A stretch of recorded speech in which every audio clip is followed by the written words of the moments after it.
All right, so we are live here, and I was just just telling you that when I came in, like I purposely didn't make any small talk, so it's like because otherwise we would talk about stuff, and I wish we had recorded that. So yeah, just get into it. Hopefully, it wasn't super awkward. Me no, it was good. Not greeting you. Got my tea, ready to go. So welcome back, I guess. Thanks. Live. Yeah, thanks for having me. Yeah, hey. Now you're staring at this like giant camera. Yeah. Everything. So what's on your mind? Yeah. I guess I've been thinking about a few different issues that I'm not sure how to tie them together, but I would frame it as things that I think not enough people are thinking about or maybe aware of. The first one is, I guess, around this notion of social capital. Mm-hmm. And I think there's been a few really thoughtful pieces written about social capital in in industry context. So, for example, like Eugene Wei's recent blog post, where he sort of analyzes what it means to like build a social network across like old days from like MySpace all the way to. Do you remember the title Facebook of that? And Twitter. We'll find it later. Yeah, I'll send it to you. Eugene Wei, social capital. The title of his post, I think, is like. Is like STASR, like social status or social capital as a service. Oh, social capital as a service. Okay, very Silicon Valley. Yeah, very Silicon Valley. Monetizing. And so a lot of that is like talking at this like industry angle, but what I've been thinking about a lot, especially since I quit my job and started doing independent consulting 2 years ago, is really personal social capital. Okay. And I think a lot of people may, like inadvertently flinch when they think about it because you're like, oh, well, I don't view people as mercenary or like I'm not a transactional person. Like networking makes me feel smarmy. And I'm totally one of those people as well. But I think it's naive not to think about the value of personal social capital. I think a lot of people mistakenly think Silicon Valley is, meritocracy when at the end of the day, so much of it is who you know. And so much of luck and timing is who you know. And just, anecdotally seen so many stories where the person was at the right place at the right time because they knew someone. And that person was like, hey, you should join now. Yeah, and it's like if you dig enough on a lot of stories, it goes back to that. It goes back to that. You trace the root cause. It goes back to that somehow. Yeah, and I think a lot of people talk about, well, luck is something that's outside of my control, right? It just happens, and some people are just luckier than others. But especially, doing independent consulting, I couldn't just rely on things, coming my way. And so I started really thinking more deliberately about, is there a way to increase personal social capital, i.e. is there a way to increase my probability of luck, where luck is like exposure to opportunities, exposure to like new perspectives, exposure to like new people. And also I think in the context of communities, one thing that makes some communities more valuable than others is sort of the social capital they've accumulated.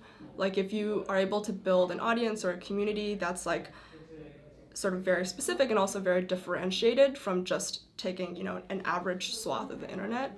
Well, yeah, I think that's all most of the value in both online and in-person communities is this, what you call the social capital. And so I do think there is a sense of like, if you're trying to build something, especially like a digital community, and it's something that anyone can join and there's no barrier to entry and there's no form of like commitment or differentiation, it's actually not as valuable as something where there is a barrier, there is an activation energy, there's some sort of like either filter or like theme, and like I've tried to join a lot of these kinds of communities because, again, working alone is like really difficult. And one thing I found that is, at the end of the day, like a lot of the communities that are sort of hand curating the kinds of people that they're looking for in terms of membership and being really thoughtful about that. For example, South Park Commons, where we are here, ends up being much more valuable than, oh, I can just subscribe to this mailing list. Right. Now I just get blasted with emails and like I just stop reading them, and then, I like don't personally know anyone in it, and they're like, oh, we're growing so quickly, and they keep citing these numbers in terms of like, oh, we're now 100 million strong. Yeah. But I think one thing is people don't necessarily just scale by the numbers. Yeah. Like you can always provision, hundreds more machines and it'll work roughly, well, but like if you suddenly add 100 more people to like a community of 50, the dynamic totally changes. Oh yeah. And I'm sure it's interesting. I mean, like companies do, go through this, and all organizations go through this, right? Like as you add each person, it's like this boiling frog thing, right? Because like there's not one point at which things seem kind of different, but like you have 5 people, and then 6 people, then 7, then 8. Obviously, by it's a mathematical law that you're gonna get to a certain size, and some people mention these discontinuities, like if you can't all fit around a table like this, it feels different, right? If you can't all fit around a dinner table, it feels different. If you can't all fit in a conference room, it feels different.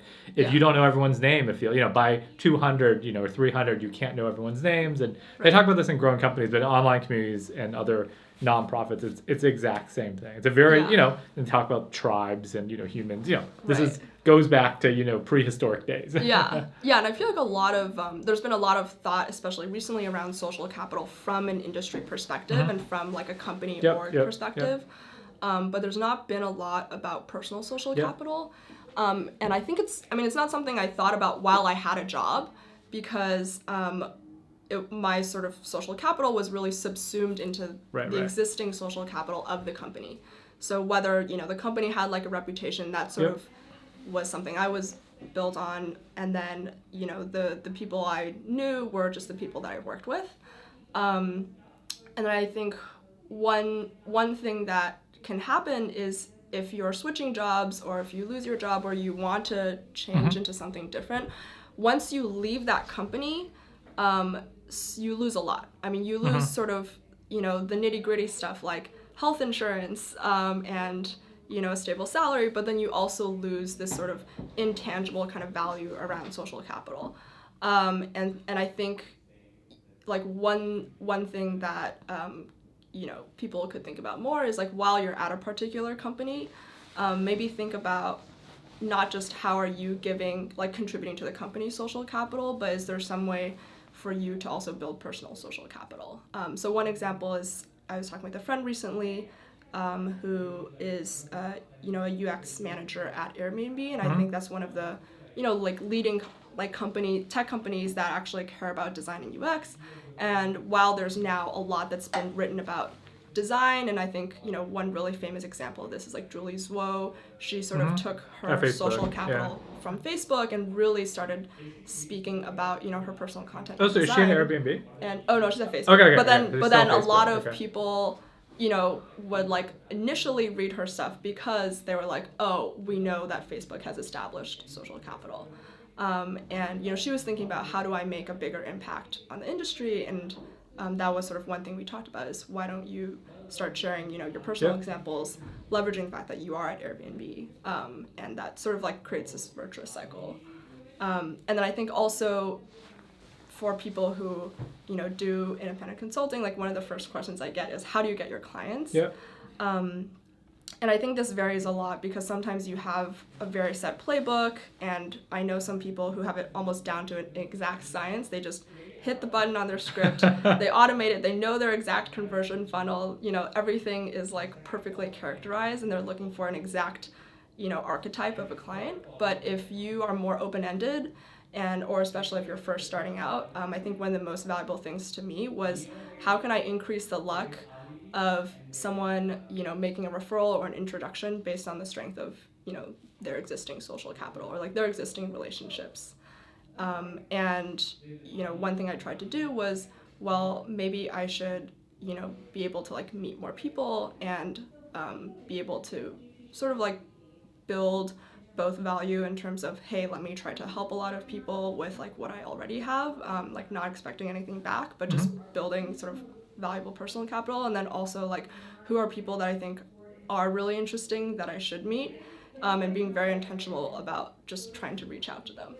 And I think it's kind of amazing, like especially if you frame it from a point of, hey, I really admire your thoughts or like the writing you've done, and maybe I'm like looking for some sort of advice or like just want these to like informational interviews. Where you're not really asking them like, hey, can you make me an intro to someone necessarily? But you're sort of like saying, I acknowledge that I think you have valuable personal capital.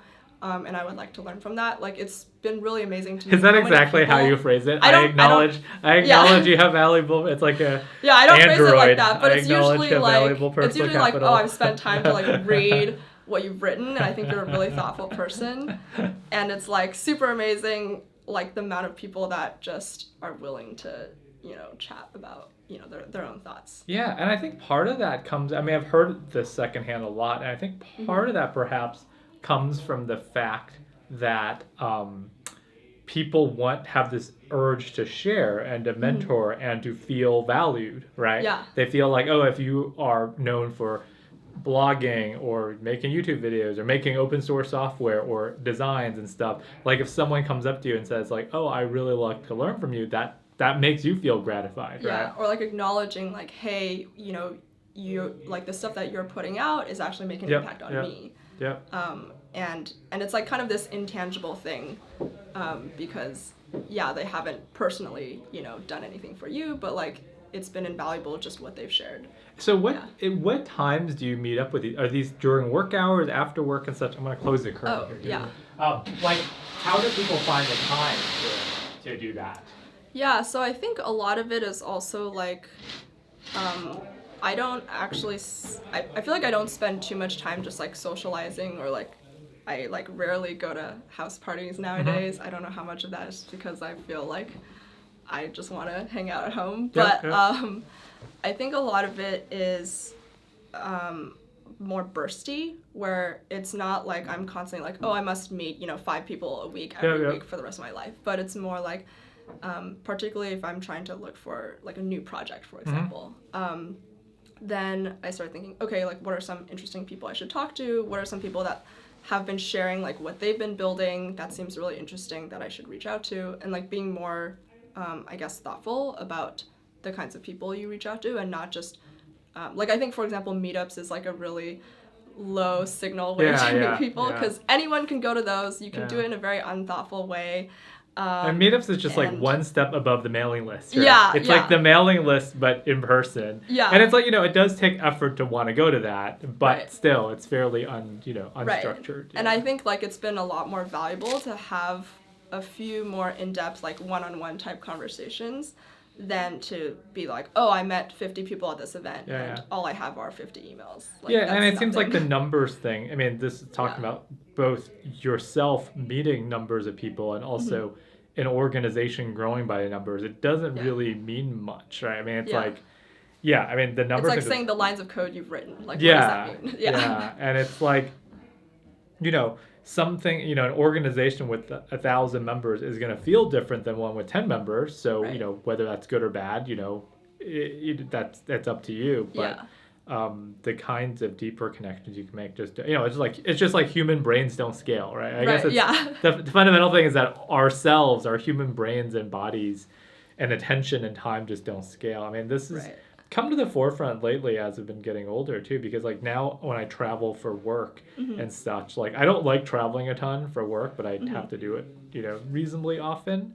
But like them, just like it's so like you just realize how non-scalable you are as a person, right? Because like you have, when people are going for these work meetings or these things, like you are like lugging, this, 100 or 200, whatever pound of meat, from, your place to the airport. You're going through these lines. It's like very dehumanizing. You're like on these planes, you're packed pretty tightly. And it's like a sardine. You're like a sardine, and your fate is totally out of your hands, right? The plane crashes. It's like, oh, never, right? And you're riding these buses or like taxis and stuff, and you go to like this place to meet and have some meeting about something, and it's like it just seems it's so inefficient and so like archaic, and it's just like you can only be physically in one place at the same time, and you only have a certain amount of brain power and time and energy. And online you could scale yourself better, right? You can do emails, you can do chats, you can scale yourself better, but fundamentally like these sorts of really meaningful connections just don't scale, and that's okay because we were not meant, biologically not everything has to scale. Yeah. Like by scaling, you don't really keep it the same. It like changes. Yeah. And it's strange too. I mean, it's not strange, but it's like being in Silicon Valley, and especially, it's like, software is the thing that scales tremendously, right? It's like, it's the opposite of people, right? Opposite of wetware, I guess, because like it scales so much, and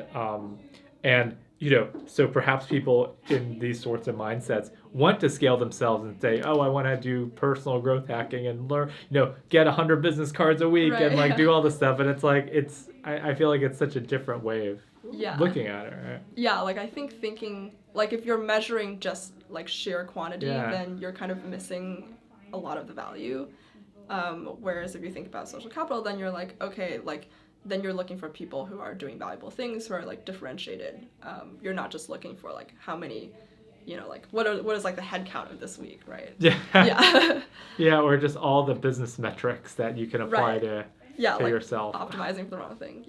And I guess, and again, this is pretty tangential, but another sort of general area of things that I feel like are kind of missing, and again, this is coming from very, Silicon Valley perspective. Make the analogy so far. Yeah, is like certain gaps in funding structures, and how I would describe, like I see there's like three major types of funding vehicles that exist today, and they're all really specific and have their own weird like incentive structures. So one is obviously like VC funding, and a lot of that like I feel like sometimes the numbers don't work out. It's historically like a very poor, if not the poorest performing asset class. There's more and more money going into it. People love gambling. Yeah, it's really just like high stakes gambling. And the types of things that make sense for them to invest in end up being like the unicorns, and now with even larger fund sizes, it's like the decacorns. And there's only so many of these that are going to emerge. Yep. And so everyone else who's like spraying and praying like is really not, like they're not, like a lot of people are going to end up in this long tail of either doing net zero or like maybe not even having a good return. And what that leaves is this huge swath of sort of small to medium businesses. And like, I don't even want to use the word startup here. It's really just like companies that, have sustainable revenue, maybe are not growing at 100x, but like they're still growing, are profitable, which is, like more than we can ask for sometimes. And, like need some amount of initial, bootstrapping or whatever it is to get started. And I think there's starting to be, a few players in this space where they're recognizing, hey, we have a huge gap.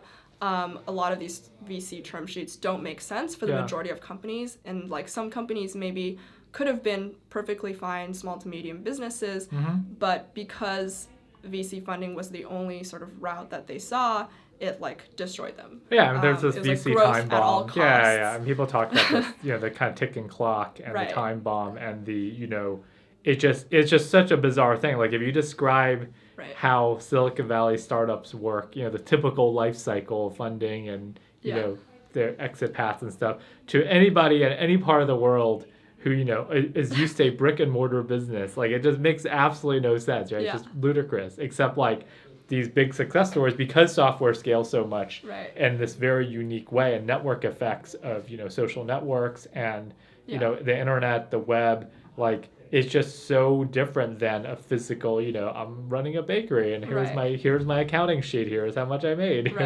Yeah, and I think a lot of it is also like a survivorship bias, where the only stories we hear about are Google, and then there's like I never read huge PR articles about the companies that have closed. Every time a company shuts down, it's like done very quietly. Yeah, there should be like a Hunger Games thing where they ring a gong or whatever, or they shoot a thing. Yeah, and there was like this one website at some point, which I don't think they've kept it up to date, where they were trying to just email all of the founders of companies that have shut down and ask them to fill out a quick survey that said, like why do you think it shut down? What was the major factor? What would you have done differently? Like, how much did you raise, and like, and those are really interesting stories potentially, right? Yeah. But people don't want to talk about them, you think? Or you think? Well, I think there's just a lot of the press around building companies is very centered towards VC-backed startups with like super high growth. And there's always a huge sort of press release about funding rounds. But like no one talks about profitability rounds, And I think because they're sort of out of the scrutiny of like a typical, like public financially like responsible company, like they don't, they can focus on things like funding rounds. But again, I think that's kind of a misleading metric to look at, similar to like the number of people I met each week. Yeah. I mean, these vanity metrics. Yeah. And people. I mean, I think it's well acknowledged that these things are there. So what was the third source? You mentioned. Yeah. So VC funding, I think, is sort of one thing where it's like very specific, and we miss out on small and medium businesses. Another one is like research grants, research funding, which I'm sure you know personally, like how, especially now, like how much of that has really been squeezed, and how so many people who are researchers are instead spending more and more of their time trying to get the research grants, and like not being able to do the research. And also being able to do that for a very, again, like you're part of this larger, like college or university institution, as opposed to like independently you just want to do something. Yeah. And the third sort of bucket that I see exists is like donations, like philanthropy, nonprofits, and as part of like the board of a nonprofit now called One World Children's Fund, a lot of the time what we're talking about is how do we help ourselves so that we can sustain for like the next 20 years. Like we've actually been around for 20 years, which is I think non-trivial. Like there's so many nonprofits that crop up and they're like 2 years old, and like a lot of this change takes like a longer time horizon. But the sustainability piece is still something that's like very new to nonprofits. And if we're constantly in an existential mode of asking for, our next donation, and like the donation comes with strings, then that becomes really difficult to, operate in terms of long-term like program building. And, I think, so given that our three sort of major funding structures are like VC funding, research grants, and then like philanthropy, I think another huge swath of like a funding gap that's missing is we have ways of investing in companies and organizations, but we don't have good ways of investing directly in people, or like one-off projects that are not necessarily, like a C Corp or like a 501c3.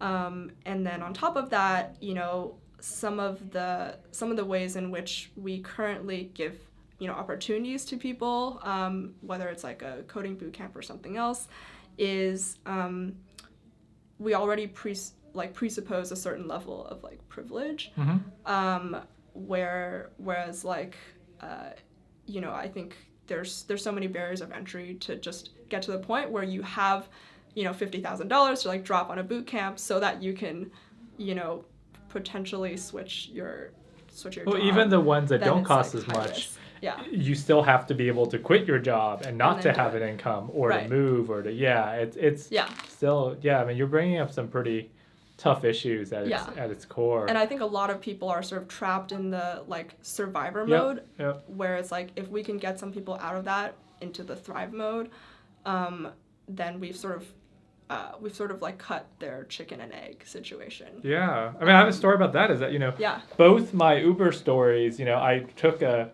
long drive from San Francisco down to Mountain View, it's like an hour with traffic yesterday, and today I took one up. And both of them were some sort of engineer/technician sort of people. And they, they worked in kind of technician/engineering sort of positions. And they did Uber as a night gig and a weekend gig, or, moonlighting, basically describe it as a second full-time job because they drive so much because it's so expensive to live here. And unless you have one of these more high-end sort of software-y type jobs, it is, it's really expensive to live here, even if you have engineering training and STEM training and stuff. And, I was talking to folks earlier, and it's like, we kind of hold up STEM as this thing for jobs and for things, but like in this economy now, with jobs being so competitive to get or hard to get, there are people who are still in survival mode, and these people, in the grand scheme of things, are okay. They're okay off, but they still have to drive Ubers or Lyfts or do these things. And, how do we get them out of survival mode? Because they don't have the time or energy. If they're working 2 full-time jobs, you don't have the time or energy to think about going to meetups or boot camps or or asking people about Right. stuff It's and things. I think one of the savings is like it's expensive to be poor. Yeah, So. that's right. It's expensive both in terms of money, Yeah. in terms of what you have to pay for your car repairs, your bad landlord stuff, but also expensive in terms of mental toll, right? Like just like the energy. The energy expense, that the stress and the not being able to see the forest from the trees and stuff because you're just focused on the day to day. Right. And I guess like I've been trying to pull together a list of like I think either organizations or like companies like funding structures that are trying to get at some of this in like their small ways. I think I mentioned in DVC before. I think like Lambda School is super interesting because of their income sharing model. So they're sort of saying we are putting essentially an investment on your future potential. So it's free. That's free. Yeah. And they take some cut of your first year salary. Do they pay a stipend for you to go, or it's just free? I think it's just free, but I think they're also experimenting with some a lot stipends of models. and they're small stipends. They're about to launch like a mentorship model as well, which I think is huge. And again, it's sort of like we're gonna bet on your future potential and not on whatever systemic issues have like kept you down in the past. Yeah, and these things are interesting because like these coding boot camps or other things I've been superficially keeping up with. A lot of it is at least in the early days, they want to claim high success rates, right? Because that's part their output metric is whether they place people in good jobs. Right. And as a consequence, I think some of the really competitive ones, that have good reputations, they are very, very selective in who they select. Right. These people are all, they usually all have college degrees from pretty well-known places. They just happen to not be STEM majors. Right. And it again presupposes that privilege. Yeah. It's extreme. It's like the people who come into it's like I talked to some of the folks who organize it, and they're like, it's like more selective than like getting into Harvard or something, right? Because everybody wants these software jobs or whatever. So 1,000 people apply and they accept a few dozen in a batch. It's like super competitive, and those people are obviously really driven. Are probably the ones who like they're really need the driven. least amount of and they're the most driven, and they really want it. So they're gonna be able to hopefully get good jobs. So then the question is, as an organization, on one hand, you're not you're still a for-profit company trying to run this, this kind of all circles back to, are we reinventing universities in a sense, right? Because in a sense, the public university system and the community college system and the state universities is supposed to be like that to a certain extent, right? That in its ideal, the whole point of public education, especially with a tiered system with in California, we have community colleges, and we have city colleges, and then the Cal States and the UCs. Then the hope is that they increase in order of prestige, but also in order of expense and difficulty of getting in and graduating and stuff. But like the hope is that there's enough opportunities for people to come in at the community college level and then transfer to a Cal State or a UC and those things, and providing that support. And the reality is much harder than the ideal, but I think that there is that noble goal that's there, and I think there is room for private enterprises to innovate on that as well, but there's also the public sector there. So I mean, you're bringing up bigger and bigger issues. I was just thinking like a lot of it is like, how do we bridge like a gap for someone who's like trapped in this chicken and egg cycle where like someone has to first invest in them so that they can then spend the time and like free themselves up from like a survivorship cycle to a sort of thriving cycle. Yeah, this is fascinating. Our thing only goes to half an hour, but I'll restart it when it ends, so don't be shocked. I mean, we've kind of gone on this windy path, which is great. So I mean, like, I guess going back to the point in the beginning about people not scaling, like I thought about this quite a bit, and I just think it's so hard for this mentorship to scale, right? That like we kind of know what the for the most part, we know what the right things to do are. Is you have to give someone a role model, and you have to work with them. You have to care about them. You have to know something about pedagogy and teaching and empathy and stuff. And like I could imagine putting together an algorithm that does this. It's like you meet with someone, you have a mentoring program and stuff, but like in its best form, it literally doesn't scale, right? You can't do this for 10 or 100 people. And because people don't scale. Yeah, because people don't scale, right? That like, it's not genuine. Like it's like sending out a mailing list is, that's, you can send out all the inspiration you want, but, are people going to believe it or read it and stuff, or you can, Yeah. make a website or make a YouTube video that inspires people, but it's such a weak signal compared to actually having someone who cares. And I think we're going to run out in 5 seconds. So yeah, this thing has a 30-minute. Okay. All right, I think we're back. Yeah, Cool. it's silly. Long time no see. Yeah, long time. We'll like swap places, change clothes. Yeah. It's like, see if you notice what's different between this clip and the last the clip. before and after. Yeah. Yeah. Speaking a different language. But. Yeah. Actually, like kind of related to that, I think it's like a good segue into sort of the last category thing I've been really thinking about, which is I forgot all the subcategories. There's like categories and like several subcategories. I think the first two major categories. The first one was like notions of like personal social capital, right. And then the second one was sort of gaps in funding structures. To support the sort of individual initiatives. Right. Like bringing a lot of the things, like we get a lot of sort of our moat in life, I think, from working for a company. And then when we don't have that, we lose a lot of it.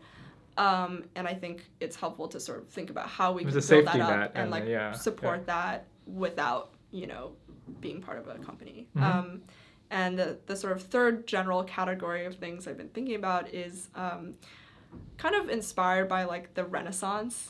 Like if I have to just pick one sort of like explosion of creativity and innovation, and like, a lot of like just like crazy stuff that came out from that in terms of like societal progress. I think there are a few things that happened during the Renaissance that we kind of lost over time. And again, like I don't think we can bring it back exactly the way it was done before. So it's really interesting to think about what would be the modern equivalent of doing something like this. So one of them I think is apprenticeship. So it's more like a higher level notion of apprenticeship, not just I'm going to teach you this specific, welding skill, and then you'd be part of like the welding guild or something. It's like a mentorship apprenticeship almost. Yeah, right? But like if I think so about what is your vision for this? If I think about modern day equivalents or like examples, like I think earlier we cited, a few examples of, funding structures where people are trying to do something positive. I think in the U.S. we're really good about this in sports and in some of the sort of like skill-based arts like music, where it makes so much sense and it's like the standard practice where like if you want to really excel at something, you have to have a coach, learn something deeply, coach. You want to like have mastery. You have a personal coach, and the coach is maybe not like if you're figure skating, they're not the best figure skater, but they're really good at teaching figure skating. That's right. And like I experienced this personally with violin, where we tried first to like ask a good violinist to teach me, and I just couldn't learn anything. And then we had really someone who was like a just really good violin teacher, and it like was night and day. And again, this goes back to the mentoring thing, right? Yeah, it doesn't you can't scale. And it's very one-on-one, and and you have to pay for it too. Yeah, I mean, people expensive. have to afford it, right? It's like I can't just go, the violin teacher can't go teach everybody pro bono, right? Yeah. It's expensive, right? Yeah. They have to make a living also. And I think like one thing is and this notion of tutoring, I feel like there's almost like a certain shame associated with it, and also a certain like time bound where it's like, sure, when you're in grade school, you mean academic tutoring or something that's more academic based and not just skill. So you're saying in sports, getting a tennis coach is socially acceptable at any age, or a violin coach, but getting like a math coach seems kind of weird. Yeah. Are you remedial math? Are you? Yeah. Right. There's like this almost like, I have to get tutored for this. I can't just learn it on my own. That's fascinating. And I think especially like, I think MOOCs have done a really good job in terms of democratizing sort of first level access, where you're like, okay, I'm gonna get into this subject. And that's the equivalent of the mailing list or the YouTube videos. Where it's like it's like exposure. really good to have that exposure, but then if you want to do what's next, and like oftentimes just taking one or two MOOCs is not enough for you to like change your industry. Well, even taking infinite number of MOOCs is not enough, right? Watching every single YouTube video and doing every single exercise is still not enough without that coach or that community or that thing. And I think there's a lot of onus now on people where they're like, oh, well, since we have all these MOOCs, like you should be able to just learn on your own. Like, what are you complaining about? Why is it so hard? And I think a lot of that is, when you're first learning, like you have unknown unknowns. And like you don't know the kinds of mistakes you're making or the kinds of inefficiencies you're now accidentally learning or you know, blind like spots. Yeah, totally. you know, I think in engineering, like software development, there's also this sort of I think maybe like, oh, well, I'm afraid to like ask because I've already been in the industry for 5 years, and it turns out I didn't know this like basic thing because I never asked about it. No one ever bothered to tell me, and we all have to just like figure out our own workflows by Googling. Yeah, and that gets tougher in the more, I mean, I'm really interested in adult learners and kind of lifelong learning. Yeah, that's absolutely right. And going back to the tutoring case is that, like, yeah, if you are 13, it's totally acceptable to have a tutor or to, like, ask questions. And, but if you're, like, 33, and if you're like, oh, I've had 10 years of experience in the industry, then it's, you know, you kind of feel ashamed if you're like, oh, I don't really want to ask these things. It seems, or if you want to move into a new area, if you want to learn machine learning or data science, you're like, oh, I'm supposed to be an experienced engineer. I'm supposed to be able to do this on my own. Yeah. And if I can't, it kind of holds you. That's super fascinating. And, you know, it's from a learning angle, it's huge because, you know, we spend more of our lives as adults than as kids, right? So especially if you're living longer. So maybe one path is to cultivate this curiosity, this lifelong curiosity. And I think a lot of that is, underlying it is like a social, cultural thing of like, what is the unspoken norm? And right now I think there's this norm that's like really harmful to us, not just because it stops us from learning after we graduate from college, but also because, and you see this I think most in the tech industry, where everything is moving so quickly, like, sure, you have 10 years of experience, but now 9 of those years were irrelevant. Only the last year is relevant. So actually, effectively, you have 1 year of experience, and maybe someone else has 3 years of experience, but, you know, all 3 years were quote unquote relevant. And like, it's, you know, there shouldn't be any shame in being like, hey, I would love for you to even pair program with me or like tutor me or whatever it is. That's and like those words are like inconceivable right now. I saw this tweet somewhere, and it was about it was just saying like how one secret weapon you have is to be willing to be mentored by people younger than you or more junior than you, and it's exactly speaking to your point that like in any career or any kind of life path, you know, by mathematical definition, as you get older, if you're only willing to mentor people older than you, you have a smaller and smaller pool of people. But if you open up that pool to people who are younger and more junior than you, then that just it makes it that the pool keeps expanding as you get older, right? So it's just like it seems so shockingly simple, yet very few people do it because of the social, you know, the social kind of pressure to, you know, as you're more senior, you're supposed to know stuff. So, but I think that the people who can have that attitude of learning from people who are more junior than they are in their, like, that's such a secret weapon. I think that's something I emphasize all the time. And I think a lot of that is like there could be better structures in terms of how we try to match people, how we try to discover the right kinds of mentors, but at the same time I think a lot of it is just even like the cultural barrier of like, it's okay huge to do this, I shouldn't feel any shame, you know, like if I'm 33 and I'm learning from like a 23-year-old, like maybe that's better for the both of us. And just selfishly it's better for you because you get to catch up with all the stuff, right? Like what's going on, like it's also like a hedge I think into the future, so you don't become irrelevant. And I think a lot of people who are like, oh, will I become, you know, automated out of a job, like that kind of thing, I think that's like one valuable way of justifying why it's like important to keep learning. Totally. And it's like, you know, especially in something like technology where things churn and change so fast, like, you know, it's widely known, everybody knows that the specifics of the technologies are going to change so much. So how do you keep up is a huge thing. And this is like your topics are getting like bigger and bigger. It's like the whole expanding of the whole universe here. But they're all, I think, also kind of related. Like going back to the overall, you know, theme of like what things happened during the Renaissance that really helped drive it.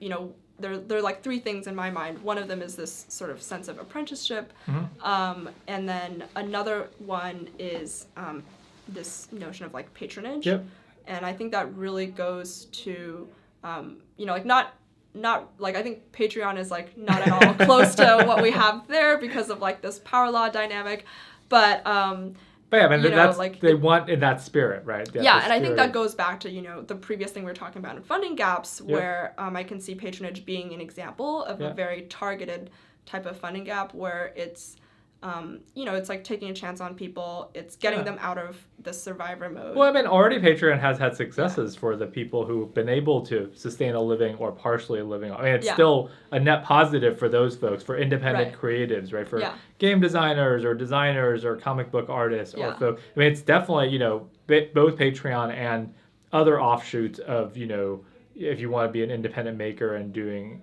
sponsorship deals or ads or those things, like, it is possible to cobble together something now. It's not easy. Right. And I think there's sort of interesting, like, going back to tracking what are examples today where people are trying to make inroads here. I think Gumroad is another super interesting example. What is Gumroad? They're basically connecting sort of creators to people who like want to support them directly, where you don't need to set up like a whole website with your Shopify and just like have everything like a store. You can just say, hey, go buy here's my Gumroad link. Got it. So it's a more direct. It's more direct, and it's like, again, lowering that barrier where like a lot of people are like, okay, I don't know how to set up a store integrated like online like digital front.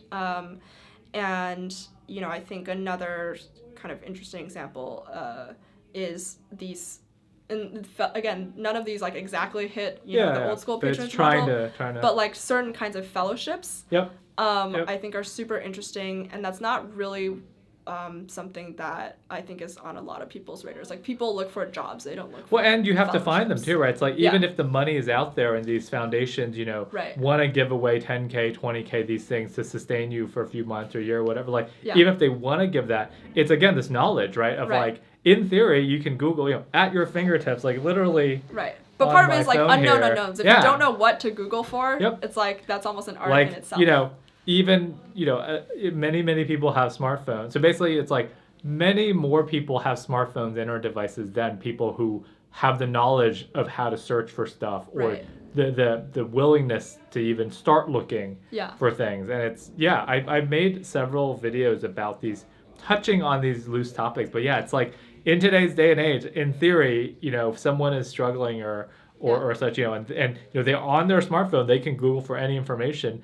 They could hopefully find these fellowships, find these financial aid things. But like, it's just such a big gap still to do that because, they don't have that knowledge, or there's a fear of failure. It's like, if I try for these things, what's the point? Or like, they're just stressed and tired from their daily thing. I don't want to spend an extra hour every day sending my resume to a bunch of these fellowship and things. I think a lot of the fellowships, again, like, this ties a lot of our previous conversation where like the way you would maybe hear about these fellowships is if you had built up more like personal social capital, where you're exposed to someone that can let you know, hey, by the way, do you know that every major tech company has like an AI fellowship, for example, if that's something you want to do, instead of just being in your own corner trying to take this one, AI MOOC. Well, and also speaking of the AI residencies and stuff, and it's like, okay, even if you know it from what you saw online, like, how do you apply for it? And so, you can just apply online, but like, what does your application look like? And if you know people who've gotten it before, they'll send you their application, or they'll look over it for you and be like, oh yeah, like, here's a few applications from my friends who've done this. Oh yeah, like, I can craft mine to look like that, right? Whereas if you have no clue, when you send your application, it looks completely off because you don't know what they're looking for. Same thing with jobs, or with resumes, and with this is all kind of coming. It's like together. A lot of like, people talk about the network effects of like a social media platform like Facebook, but there's also a lot of network effects of having your own sort of, social huge. capital and like the kinds of people you're exposed to. And like, I think back to this whole patronage thing, a lot of the fellowships that exist today, like, I'm glad that they all exist. I think that's like a step in the right direction. But a lot of them, again, presupposes an existing amount of privilege coming in, and it like doesn't break that survivor cycle. And the question I think that makes it difficult, and like why I understand why it doesn't exist, is how do you build a patronage model that is, again, like, sustaining? That's not just like a one-time donation that runs out. And I feel like we have. People, that's it. Like. Yeah, I mean, I'll go back to point. So, what was the third thing for the Renaissance? So the third thing. So the first thing was. So many threes. Yeah, it was like apprenticeship. The second one is patronage. And the third one is, I think, this notion of like interdisciplinary salons. And again, starting to see some interdisciplinary investment. There's like a huge investment that MIT just got in terms of having like a new building, a new school. trying College to computing. like bringing together sort of STEM and like the social and humanities. And again, I think, there's this issue like that I saw at Stanford, in undergrad, where there's this dichotomy between being a techie if you were in STEM and being a fuzzy if you're in the humanities. And I was like, what happens if you're both? Like there's no good combination of those two words. And hopefully some of that has been resolved since I was there, but I think it's like important more than ever to have a lot of these interdisciplinary salons, because a lot of like the core like existential issues of our time can't just be solved from the technology angle or just the policy angle. Yep. And like they'll inform each other. So like a lot of people in AI like talk about AI policy. Yeah. And people are really like, a lot of technologists are realizing we need to hire social scientists to really help inform and talk about how we can build good AI policy that doesn't stop fundamental research, but also prevents us from accidentally destroying ourselves or like destroying our social fabric too quickly. And like that doesn't just apply to AI. Like I think a lot of one of my favorite examples of different ways that you can be interdisciplinary is like I think a couple of years ago the Nobel Prize in Medicine went to this like international team where they took inspiration from like ancient like traditional Chinese medicinal practices, but applied sort of like Western like like the scientific principles like study, and like did a lot of analysis to figure out what was like an old wives' tale and what was actually scientifically legit and like proven over literally thousands of years. And not to say that everything's going to result in a Nobel Prize, but I think that's like a sort of like a really strong example. Another one is like it doesn't even have to be so far away from each other. Like I think Cedric Villani, he's like super famous for winning the Fields Medal I think in 2010, and he sort of jokes, I was better at physics than like some mathematicians, I was better at math than some physicists, and lo and behold, like that was the key sort to his of breakthrough. this innovation happening at the seams is a classic thing as well, and it's like it's such another secret weapon as well. So besides the learning from people younger than you, the other secret weapon is to shamelessly steal things from other fields. Right. Because it's like if you're staying within your own field, yes, obviously you have to. There's basic principles and there's conventions in a field. You can't go too far out of it. But even if you're staying in a field, it's like it's like picking berries, right? When everyone is picking from that same tree, there are like tons of other trees and kinds of berries around. And if you can wisely take stuff from other areas and recombine it in creative ways and bring your own, like that is, it's not just for the sake of being interdisciplinary and being really fancy. Right. It's like, it's literally a competitive advantage, right? It's literally a secret weapon where you can see way more than other people who everyone's clawing at the same tree. Right. And I think a lot of times, like the intersections of Venn diagrams that don't normally go together, it's like, again, you don't have to have mastery or be the best at one thing. Yeah. But if you're relatively better at both things, then like maybe you're seeing things and like solving problems that other people can't. Yeah, that's absolutely right. And I think for something like climate change, for example, or like clean energy, that's huge. Like you just need tons of people, and like even in international development, which I think is like an overwhelming topic. These are wicked problems, right? They describe these as wicked problems. Yeah, like people just like are like, I can't even think about this, it's too complicated. Yeah. I think one of the most successful examples I've seen, and one of my favorite books is called House on Fire, which was written by this like amazing man named Bill Faggy. He what is House on Fire about? So it's about basically the successful global eradication of smallpox. Oh wow! Oh cool. And if you think about some task that's like, imagine a line on your resume which is I helped eradicate smallpox globally, right? Like that doesn't even sound real. But like a lot of what he was talking about, and like one of the emerging themes in that book is the sheer amount of like interdisciplinary types of people that had to come together to make it happen. These global problems, And like the vaccine was there. It wasn't a technological problem. It was a social, political, it was a social, economic. It was like a lot of these. And for each type of problem, you had a particular type of person that was really good at that problem. Yeah. And the question was really, how do you coordinate like all of these different kinds of people to like move in the same direction? Well, this is the building organizations thing and building, and like this is really interesting because when we talk about creative organizations, it's like if you want to hire the best people, the most creative, the most accomplished people, they are going to have strong, they're going to be like cats to the nth degree, right? And like they speak their own language, and they don't like talk how do you herd all of them just towards some common goal while still giving everybody that creative edge, right? Because these folks are not going to just be cogs in a wheel that are like, okay, just tell me where to go and I'll just turn the crank. Right. And I think there's a lot of like it's so much easier like in terms of mental energy to like preach to the choir and like stay in your own like insular bubbles and stuff. And I think a lot of times unchecked, like that just like you sort of take things to the most negative or like most positive, like naive extremes. And I think if you're interdisciplinary or you're exposed to a lot of people in a lot of different areas, then it may change your own perspective about your own industry.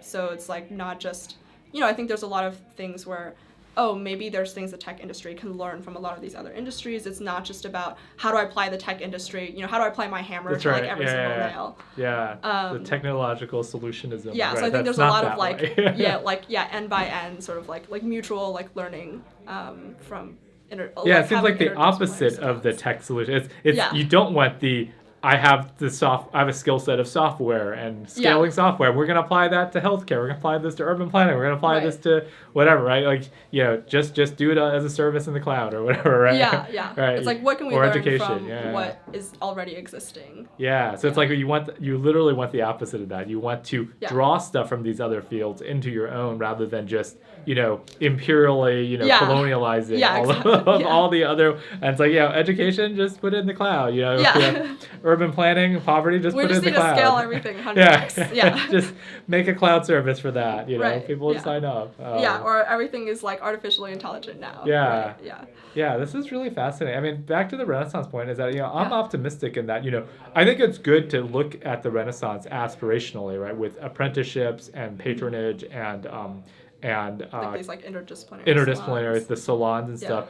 But I always am an optimist for the present and the future, and that I would rather live in the world now than the world of the Renaissance because one, we don't have smallpox, like literally, we're not dying of smallpox. Just to be clear, like life was way worse. It's like an infant mortality and sewage and stuff. Right. And also these systems were very exclusive, right? These were rich people, imperial wealth, often obtained, dynastic wealth, It's like a few lords. Yeah, a few lords, and it's like, life was pretty brutal for most people, and, there's Leonardo da Vinci and those folks, and it's a very selective group of folks. But they were all, of the same demographic, right? And had the same hairstyles and everything. And I just love how our world now is, we still have a long way to go in terms of, everything about diversity and inclusion and stuff, but there's just so many more opportunities for people nowadays than 400 years ago. Right, and stuff. But, how do we keep marching forward toward this, the Star Trek future, hopefully? Yeah. Or, are there things that, where we can just take the sort of best things that we've learned and the inspiration. Leave the bad stuff? Yeah, that's right. I think aspirationally the Renaissance, and those sorts of eras are great because, with hindsight, you can take the good stuff as inspiration. And this is, again, as a historian or as someone who's inspired by history, that's great. So my question for you is, what do you identify as, in terms of being interdisciplinary? What strands do you feel really inspired by? Yeah, I think a lot of it is, one thing I'm trying to do now is, again, curate a lot of these examples of companies or, people or, even just stories of people sort of trending in these directions or, trying to plug these gaps. I think those are really inspiring because a lot of time they're also, I guess, out of distribution. They're not what you would normally think of.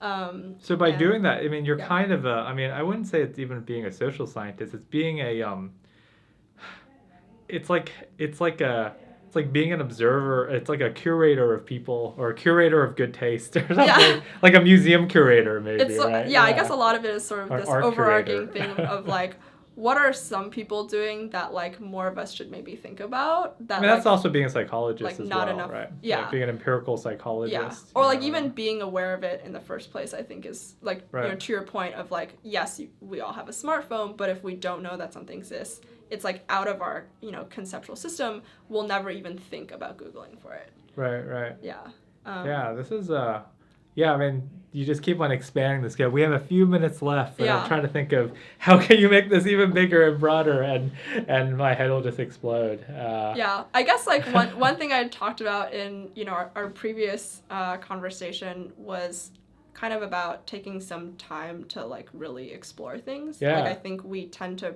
prematurely optimize. Yes. And I think that's sort of a leftover like vestige of the Industrial Revolution, where it's like let's make sure we mint out. And I think part of like old school education is like that. Like let's make sure we mint out a bunch of like workers that can then go to these like large companies or factories.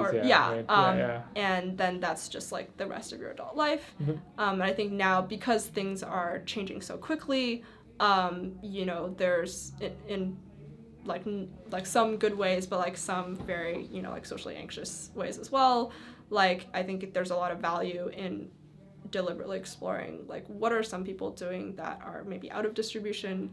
Like what are some things that are my unknown unknowns, and like trying to at least make them known unknowns, because that's like the first step to making them known knowns. Yeah, this is great, because I was having a great conversation last night with somebody who did not want to be on camera. I'll be like, you know who you are, but I won't expose someone who did not want to be camera, but who had done my podcast before. So that's a clue. Anyway, so we were talking about this idea of not prematurely optimizing, right? And that you taking the time when you're young, when you're the most flexible life-wise, right. You can live basically like you're a student. You don't have as many external obligations. You're right. hopefully in better health because you're younger. Like just not prematurely optimizing for you have kind of the rest of your life to be in a job, right? And like, what is that 5 years?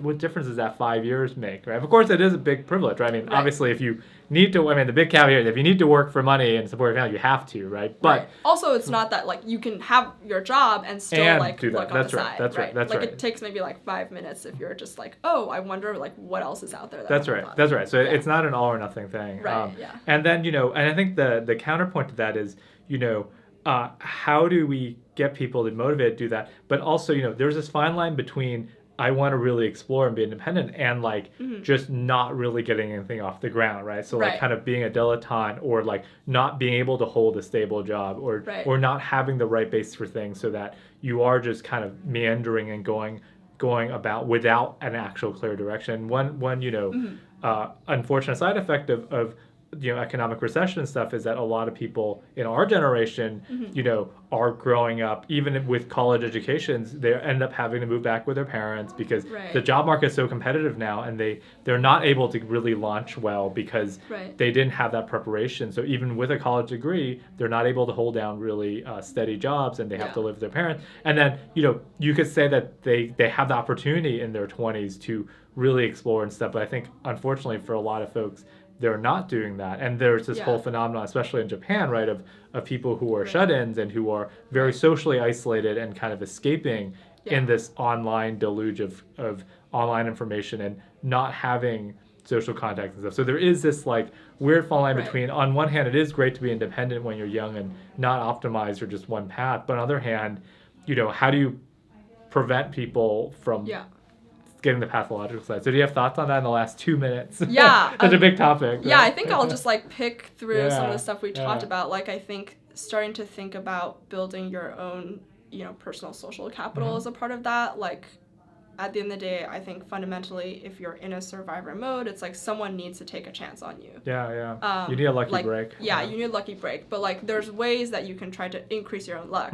from our earlier conversation. And then also like there's ways that like you don't have to spend literally 9 to 5 Googling all of these like fellowships and whatnot, but like even if you spend 5 minutes a day, so micro doses of stuff, like mapping out like an unknown, and all you need is that like that one like foot in the door, right? So we have 1 minute left. Lightning round.